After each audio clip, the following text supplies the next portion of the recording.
అరుణాచల మహత్యం 25వ అధ్యాయం ప్రారంభం. మార్కండేయునితో నందీశ్వరుడు ఇలా అన్నాడు. హంసరూపుడైన బ్రహ్మ తేజస్తంభపు శిరోభాగమును దర్శించడానికి ఊర్ధ్వముగా బయలుదేరాడు. తీవ్రమైన ఆ రెక్కల వేగమునకు సర్వ ప్రతిబంధకములు తొలగిపోయాయి. భూమి ఒక చిన్న కనుమ వలె తోచినది. క్రమంగా ఆ హంస చంద్రమండలము మేఘమండలములను అతిక్రమించి పైకి పోసాగినది. విమాన మార్గము సిద్ధుల మార్గమును కూడా దాటిపోయినది. వాయువుకు మనసుకు వేగము బలము చాలా సూక్ష్మము కదా. బ్రహ్మ మనోవేగముతో ఎంత పైకి ఎగిరినా తేజస్తంభపు శిరస్సు కనిపించలేదు. ఆ తేజస్సు ఇంకా పైకి వ్యాపించే ఉన్నది. హంస యొక్క రెక్కలు అలసిపోయాయి, కానీ పట్టువదలక అది పైకి ఎగురుతూనే ఉన్నది. మరత్తుల మార్గము దాటిన తరువాత బ్రహ్మకు విస్మయము కలిగినది. తేజము చూస్తే బ్రహ్మాండమంతా నిండి ఉన్నట్లున్నది. ఎంత ఎత్తుకుపోయినా అంత ఎత్తుకు తేజము వ్యాపించే ఉండటం చూసి బ్రహ్మ తనలో తాను ఈ విధంగా తర్కించుకున్నాడు. నేను తేజస్సు యొక్క శిరమును చూడకుండా హరి ఎదుట ఎలా నిలబడగలను?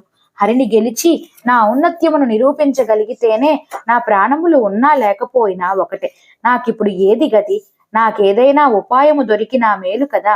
ఎవరైనా నాకు సహాయం చేసి విష్ణువు ఎదుట నా గొప్పతనము నిరూపిస్తే బాగుండును కదా. న్యాయముగా శత్రువును గెలవలేనప్పుడు మోసంతోనైనా గెలవాలి. గొప్పవారికి అభిమానమే ధనం కదా అని ఆలోచిస్తున్న తరుణంలో బ్రహ్మకు ఆకాశంలో చిన్న చందమామ లాంటి ఒక వెలుగురేఖ కనిపించింది. ఇదేమి వస్తువు? ఇది ఇక్కడకు ఎలా వచ్చింది అని ఆశ్చర్యపడుతున్న బ్రహ్మకు సువాసన చేత అది ఒక మొగలి రేకు అని తెలిసింది. వెంటనే బ్రహ్మ ఆ కేతకీ పుష్పమును పట్టుకున్నాడు. అప్పుడు ఆ మొగలి పువ్వు, నన్నెందుకు పట్టుకున్నావు? నేను భూమిని చేరి విశ్రాంతి తీసుకొనుటకు 1000 సంవత్సరముల నుండి కిందకు పోచునే ఉన్నాను. నన్ను వదులుము అని మొగలి రేకు అతన్ని వేడుకున్నది. ఆ విధంగా పలుకుతున్న మొగలి రేకును చూసి బ్రహ్మ తనలో తాను ఇలా తర్కించుకున్నాడు. ప్రతిజ్ఞను చెల్లించుకోలేని వాడు నీచత్వమును పొందును. ఆకాశమంతా నిండిపోయిన ఈ మహా తేజస్సు ఎక్కడ? రెక్కలు అలసి విరిగిపోయే స్థితిలో ఉన్న నేను ఎక్కడ? ఈ పరీక్షలో నేను విఫలమయ్యాను.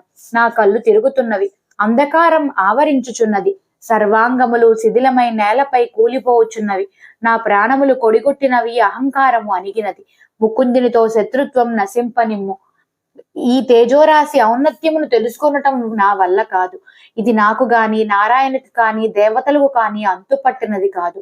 నాకు పైకి ఎగిరే శక్తి నశించినది అని నిశ్చయించుకొని బ్రహ్మ మొగలి రేకును చూసి నీవెవరు, ఎక్కడ నుండి వస్తున్నావు అని అడిగాడు. ఆ కేతకి ఇలా చెప్పింది. నేను కేతకిని. శివుని అనుగ్రహము చేత చిరకాలము శంభుని శిరస్సునందు చైతన్యవంతురాలనై ఉన్నాను. భూలోకమును చూడాలని బయలుదేరాను. దాని మాటలు విని బ్రహ్మ ఈ తేజస్తంభం ఇంకా ఎంత ఎత్తులో ఉన్నది అని అడిగాడు.